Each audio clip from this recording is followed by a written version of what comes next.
শয়তান বিতাড়িত হবার পর আল্লাহ পাক আদম আলাহিসাল্লামকে জান্নাতে বসবাসের অনুমতি দিলেন। জান্নাত ছিল এক অবর্ণনীয় সৌন্দর্যের জায়গা। সেখানে না ছিল রোদ, না ছিল শীত। ছিল সুস্বাদু ফল, স্বচ্ছ পানির নহর আর সুগন্ধি বাতাস। আদম আলাহিসাল্লাম মনের আনন্দে জান্নাতের এক প্রান্ত থেকে অন্য প্রান্তে ঘুরে বেড়াতেন। কিন্তু এত সুখের মাঝেও আদম আলাহিসাল্লাম একদিন অনুভব করলেন তার মনের ভেতর এক বিশাল শূন্যতা। চারপাশে অগণিত ফেরেস্তা, অগণিত নেয়ামত, কিন্তু তার নিজের মতো কথা বলার বা সুখ দুঃখ ভাগ করার কেউ নেই। তিনি একা বোধ করতে শুরু করলেন। একদিন আদম আলাহিসাল্লাম জান্নাতের একটি গাছের নিচে ঘুমাচ্ছিলেন। তার সেই ঘুমের ঘোরেই আল্লাপাক তার বামপাজরের একটি হাড় থেকে মা হাওয়া আলাহিসাল্লামকে সৃষ্টি করলেন। আদম আলাহিসাল্লাম যখন চোখ মেললেন, দেখলেন তার পাশেই অপূর্ব সুন্দরী এক নারী বসে আছেন। আদম আলাহিসাল্লাম অবাক হয়ে জিজ্ঞেস করলেন, তুমি কে? মা হাওয়া উত্তর দিলেন, আমি হাওয়া। আল্লাহ আমাকে আপনার প্রশান্তির জন্য সৃষ্টি করেছেন। এরপর থেকে জান্নাত যেন আরও উজ্জ্বল হয়ে উঠল। তারা দুজন মিলে জান্নাতের নহরগুলোর পাশে হাঁটতেন, আল্লাহর তসবিহ পাঠ করতেন এবং একে অপরের সাথী হয়ে পরম সুখে দিন কাটাতে লাগলেন। আল্লাহ তাদের নির্দেশ দিলেন, তোমরা জান্নাতের যা খুশি খাও, যেখানে খুশি যাও, শুধু ওই নির্দিষ্ট গাছটির কাছে যেও না। শয়তান জান্নাত থেকে বের হয়ে গেলেও তার মনে ছিল আদম ও হাওয়ার প্রতি প্রচণ্ড প্রতিহিংসা। সে জান্নাতের দরজার আশেপাশে ঘুরঘুর করত এবং সুযোগ খুঁজত কিভাবে তাদের ক্ষতি করা যায়। সে সরাসরি জান্নাতে ঢুকতে না পেরে বিভিন্ন উপায়, ইসলামী বর্ণনা অনুযায়ী কোনো প্রাণীর মাধ্যমে বা দূর থেকে তাদের সাথে যোগাযোগ করার চেষ্টা করে। শয়তান প্রতিদিন মা হাওয়াকে লক্ষ্য করে কুমন্ত্রণা, ওয়াসওয়াসা দিতে শুরু করল। সে বলত, তোমরা কি জানো আল্লাহ কেন তোমাদের এই ফলটি খেতে নিষেধ করেছেন? কারণ এই ফলটি খেলে তোমরা ফেরেস্তা হয়ে যাবে, অথবা তোমরা চিরকাল জান্নাতে থাকতে পারবে, তোমাদের মৃত্যু হবে না। মা হাওয়া প্রথমে তাকে পাত্তাই দিতেন না। তিনি জানতেন আল্লাহর আদেশ অমান্য করা যাবে না। কিন্তু শয়তান নাছোড়বান্দা। সে বারবার আল্লাহর নামে কসম খেয়ে বলতে লাগল যে সে তাদের পরম বন্ধু। শয়তানের বারবার প্ররোচনায় মা হাওয়ার মনে একসময় কৌতূহল জাগল। শয়তান তাকে বোঝাতে সক্ষম হল যে এই ফলটি খেলে তাদের জান্নাত আর কখনোই ফুরাবে না। মা হাওয়া তখন আদম আলাহিসাল্লামের কাছে গিয়ে ফলটি খাওয়ার জন্য অনুরোধ করলেন। আদম আলাহিসাল্লাম প্রথমে অনেক মানা করলেন। তিনি আল্লাহর নিষেধাজ্ঞার কথা মনে করিয়ে দিলেন। কিন্তু মা হাওয়া বারবার জেদ করতে লাগলেন। তিনি মনে করেছিলেন শয়তান যেহেতু আল্লাহর নামে কসম খাচ্ছে, তাই সে হয়তো মিথ্যা বলছে না।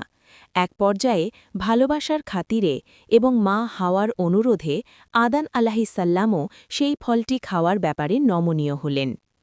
এই ফলের গাছটি দেখতে ছিল জান্নাতের অন্যান্য গাছের চেয়ে আলাদা এবং আকর্ষণীয় ছিল। এর ডালপালাগুলো ছিল রূপালী রঙের আর পাতাগুলো ছিল পান্না বা মরকতের মতো সবুজ। মোহনীয় সুগন্ধ। এই গাছের ফল থেকে এমন এক সুগন্ধ বের হতো যা সারা জান্নাতে ছড়িয়ে পড়ত। এই সুগন্ধই মানুষকে ফলটির দিকে টেনে নিত। ফলের গঠন। ফলটি ছিল অত্যন্ত রসালো এবং এর খোসা ছিল সোনার মতো চকচকে। এটি হাতে নিলে এক ধরনের স্বর্গীয় অনুভূতি হতো। শয়তান এটাকে সাজারাতুল খুলদ বা অমরত্বের গাছ বলে মিথ্যা প্রচার করেছিল। অবশেষে সেই মুহূর্তটি এলো। তারা দুজনে মিলে সেই নিষিদ্ধ গাছটির ফল, গন্ধম ফল ভক্ষণ করলেন। ফলটি মুখে দেওয়ার সাথে সাথেই এক ভয়াবহ ঘটনা ঘটল। তাদের শরীর থেকে জান্নাতের নূরের পোশাকগুলো খসে পড়ল এবং তারা নিজেদের নগ্ন অবস্থায় দেখতে পেলেন। লজ্জায় ও ভয়ে তারা দিক বিদিক ছুটতে লাগলেন এবং জান্নাতের বড় বড় গাছের পাতা দিয়ে নিজেদের শরীর ঢাকতে শুরু করলেন। তখন আরশের ওপর থেকে আল্লাহর গম্ভীর বাণী প্রতিধ্বনিত হল, আমি কি তোমাদের ওই গাছটির কাছে যেতে নিষেধ করিনি? আমি কি বলিনি যে শয়তান তোমাদের প্রকাশ্য শত্রু? আদম আলাইসাল্লাম ও মা হাওয়া নিজেদের ভুল বুঝতে পেরে কান্নায় ভেঙে পড়লেন। তারা বুঝতে পারলেন শয়তান তাদের ধোঁকা দিয়েছে। তারা কোনো অজুহাত না দেখিয়ে আল্লাহর কাছে ক্ষমা চাইলেন।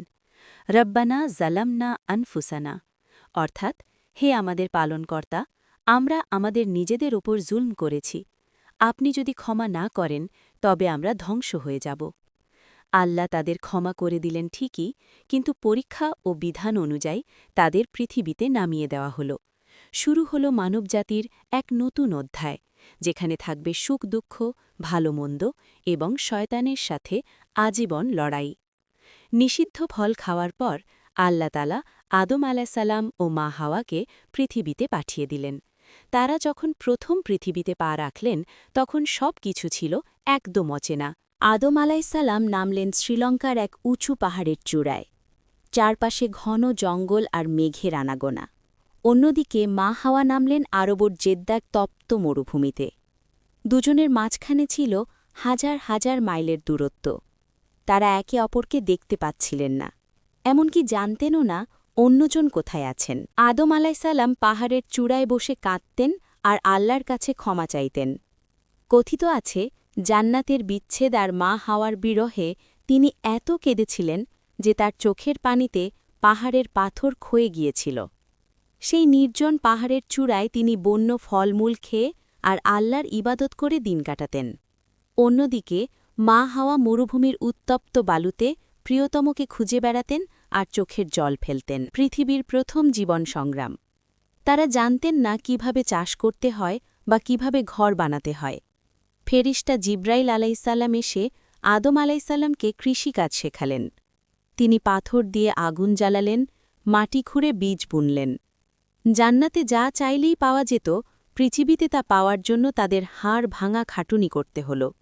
দিনভর পরিশ্রম শেষে যখন রাত নামত, তখন একে অপরের বিরহ তাদের আরও বেশি পীড়া দিত।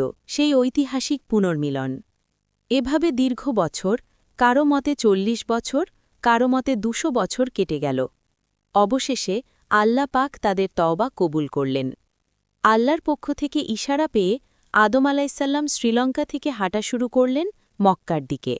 মা হাওয়াও জেদ্দা থেকে মক্কার দিকে এগিয়ে চললেন। অবশেষে সেই মাহেন্দ্র কণ এল। মক্কার মরুপ্রান্তরের মাঝখানে আরাফাতের ময়দানে তারা একে অপরের মুখোমুখি হলেন। জাবালে রহমত বা রহমতের পাহাড়ের কাছে দাঁড়িয়ে আদম আলাইসাল্লাম দূর থেকে মা হাওয়াকে চিনতে পারলেন। দীর্ঘ কয়েকশো বছরের অশ্রু আর অপেক্ষার অবসান ঘটিয়ে তারা যখন একে অপরকে জড়িয়ে ধরলেন, তখন যেন পৃথিবীর আকাশ বাতাসও শান্ত হয়ে গেল। নতুন করে সংসার শুরু করা। তারা মক্কায় নতুন করে সংসার পাতলেন। আদম আলাইসাল্লাম ঘর তৈরি করলেন, মা হাওয়া সেই ঘর গুছিয়ে রাখতেন। জান্নাত হারানোর পর পৃথিবীতে এটাই ছিল মানুষের প্রথম মিলন আর প্রথম ভালোবাসার ঘর। আদম আলাইসাল্লাম কৃষিকাজ শুরু করেন এবং মা হাওয়া সংসার সামলাতে থাকেন। একাকিত্ব দূর হয়ে সেখানে গড়ে ওঠে এক ভালোবাসার সংসার। কিছুদিন পর তাদের ঘর আলো করে সন্তান আসে। মা হাওয়া প্রতিবার জোড়ায় জোড়ায় সন্তান প্রসব করতেন, একটি ছেলে ও একটি মেয়ে। প্রথম জোড়ায় জন্ম নিলেন কাবিল এবং তার বোন আকলিমা। দ্বিতীয় জোড়ায় জন্ম নিলেন হাবিল এবং তার বোন লিউজা। তারা মরুভূমি আর পাহাড়ির কোলে বড় হতে লাগলেন। আদম আলাইসাল্লাম তাদের শিক্ষা দিতেন কিভাবে পৃথিবীতে টিকে থাকতে হয়। পৃথিবীর প্রথম শৈশব, এক অদ্ভুত সংসার। পৃথিবীর এক নির্জন পাহাড়ের পাথরের গুহার কাছে একটা সুন্দর কুটির বানিয়েছিলেন আদম আলাইসাল্লাম। সেখানেই বড় হচ্ছিল দুই ভাই, কাবিল এবং হাবিল। তখনকার দিনে তাদের কোনো খেলনা ছিল না, ছিল না কোনো প্রতিবেশী। পাহাড়ের পাথরের সাথে লুকোচুরি খেলা আর ঝর্নার স্বচ্ছ পানিতে সাঁতার কেটেই তাদের দিন কাটত। মা হাওয়া পরম যত্নে বন্য পশুর চামড়া দিয়ে তাদের জন্য ছোট ছোট পোশাক বানিয়ে দিতেন। আর প্রতিদিন বিকেলে যখন সূর্য ডুবত, তারা গোল হয়ে বসে মায়ের মুখে গল্প শুনত। মা হাওয়ার জান্নাতের গল্প শোনা। হাবিল আর কাবিল যখন ছোট ছিল, তাদের সবচেয়ে প্রিয় মুহূর্ত ছিল মায়ের কাছে জান্নাতের গল্প শোনা। মা হাওয়া তাদের বলতেন, জানিস খোকা, এই যে আজ তোদের বাবা এত রোদে পুড়ে জমিতে কাজ করে আর আমরা বুনো ফল খেয়ে দিন কাটাই, জান্নাতে কিন্তু এমন ছিল না। সেখানে কোনো রোদ ছিল না, কোনো ঘাম ছিল না। ওখানকার মাটি ছিল জাফরানের মতো সুগন্ধি, আর নদীর পানি ছিল দুধের চেয়েও সাদা আর মধুর চেয়েও মিষ্টি। মা হাওয়া জান্নাতের সেই নীল আকাশের কথা বলতেন, যা কখনো কালো হতো না। তিনি বলতেন সেই অদ্ভুত গাছের কথা, যে গাছের ফল চাইলে ডালগুলো নিজে থেকেই হাতের কাছে নুয়ে পড়ত। হাবিল মুগ্ধ হয়ে শুনত আর ভাবত, আবার কবে সেই সুন্দর জায়গায় ফিরে যাওয়া যাবে। কিন্তু কাবিল কখনো কখনো একটু অন্যমনস্ক হয়ে যেত। বাবা আদম আলাইহিসসালাম তাদের হাতে কলমে জীবনযুদ্ধ শেখাতেন। তিনি বলতেন, বাবারা, আল্লাহ আমাদের এই দুনিয়ায় পাঠিয়েছেন পরীক্ষার জন্য। এখানে কষ্ট না করলে ফল পাওয়া যায় না। কাবিলকে শিক্ষা। কাবিল ছিল বড়, তাকে বাবা শেখালেন কিভাবে মাটি কুপিয়ে বীজ বুনতে হয়। কাবিল যখন জমি চাষ করত, আদম আলাহিসাল্লাম তাকে বলতেন, সবসময় নিজের ফসলের সেরা অংশটা আল্লাহর জন্য রাখবে। হাবিলকে শিক্ষা। হাবিলকে বাবা দিলেন পশুপালনের দায়িত্ব। হাবিল যখন ভেড়ার পাল নিয়ে মাঠে যেত, আদম আলাহিসাল্লাম তাকে শেখাতেন প্রাণীদের প্রতি দয়া করতে। হাবিল তার ছোট ছোট মেষ শাবকগুলোকে আদর করত আর ভাবত, এরাও আল্লাহর কত সুন্দর সৃষ্টি। আদম আলাহিসাল্লাম তাদের প্রতিদিন একটি প্রধান শিক্ষা দিতেন, শয়তান থেকে সাবধান থেকো। তিনি নিজের ভুলের কথা সন্তানদের কাছে লুকাতেন না।